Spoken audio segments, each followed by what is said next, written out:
Good morning, YouTube. Welcome to the Reptile Barn. I have a cool topic and I want to show you a couple snakes. Basically, to jump right into it, we have been breeding year-round for a couple of years now. Our ball python collection specifically. We don't really do a breeding season. And all that means is, instead of cooling them all in the winter and breeding everybody in the winter and then having all our clutches laid in the summer, we just wait till a female is big and old enough, and then we start breeding her, right? Now, they do still tend to lay, in the warmer months and breed in the cooler months, but we don't cool them in the winter. So we've been getting clutches every month of the year now, and it's been fantastic. Of course, there's still surges in the spring and in the summer, right? So we have a group of females that tends to lay in the spring. We have a group of females that tends to lay in the fall, and then the rest of them are just kind of sporadically throughout the rest of the year, right? Well, back in the end of January, I was looking through our collection of females specifically that lay in the spring, and I was not noticing a lot of good signs, and I was getting kind of nervous. I was like, we really would love a good year.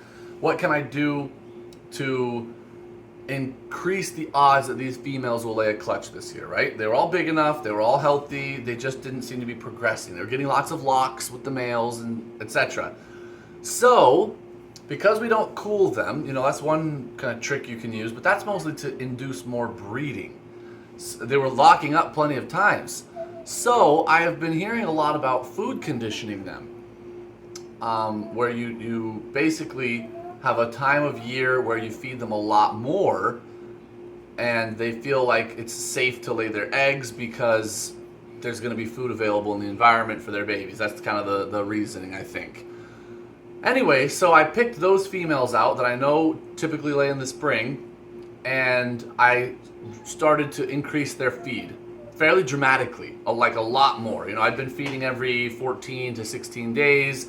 I increased it every 7 days with nice big meals, right? Within about 3 weeks of doing this, I started to see glowing, bull wrapping, cool seeking, all these good signs, starting to swell up. And now I've had all these ovulations, and I'm just thrilled about it. Now, that's just, it's a small sample size. It's like 7 snakes. But for me, I'm just very excited to see that I have a new tool I can kind of use, right? Because I was getting concerned. So let me show you a couple of these animals, ones that have either already ovulated now or are building towards it, okay? So this is a het pied. She typically lays in June. Look at her right now. Just awesome. Awesome, awesome, awesome. She's been being bred by Pongo, our cinnamon mahogany pied male. So that's a good sign. Next one down, I'm very excited about. This is Hari. She is a desert ghost. She already ovulated. I'm guessing here in the next week or two, she's actually going to start moving towards the back where it's hot. But she was bred by Prince Dreamy, our super orange dream ultramel. Very cool clutch should be coming out of here. Not like it's going to look super crazy, but for the future, really awesome clutch. Next, we have Daffodil. This is a het ultramel. She just ovulated. She had a huge ovulation. She was also bred by Prince Dreamy. Should get some visual ultramels that are also orange dream, which will be awesome. We just got a clutch actually from this girl, but this was also a het pied bred by Leo. She just laid, so.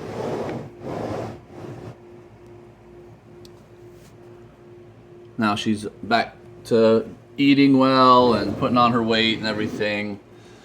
Oh, let me get this shut. Next, we have 2 different double het ultramel pieds.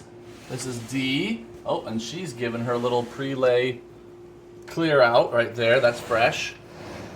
Oh, so close. She was bred by Pharaoh, who is a yellow belly orange dream double het ultramel pied. And her sister, Piper. Woo! Hi, Piper. she's real close. She's been curled up for like 3 or 4 weeks now. I tend to see this behavior right in the week or so before they lay. I see this sometimes though. They'll temporarily leave their perfect coil, and it's like they're looking to see if there's maybe a better nesting site, or they're just checking to make sure it's safe before they lay their eggs. She's very close. She should be laying soon.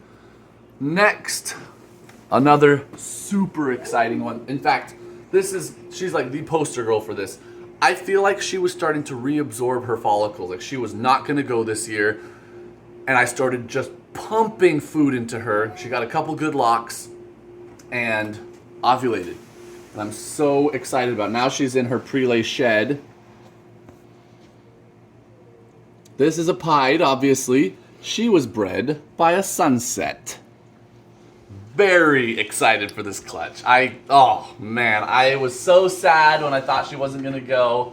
And then lo and behold, she just so quickly, I mean it was just dramatic. She went from showing no signs at all to just boom, she's glowing, her color is brightening, she's bull wrapping, she's swelling up, and then she ovulated. It was so fast.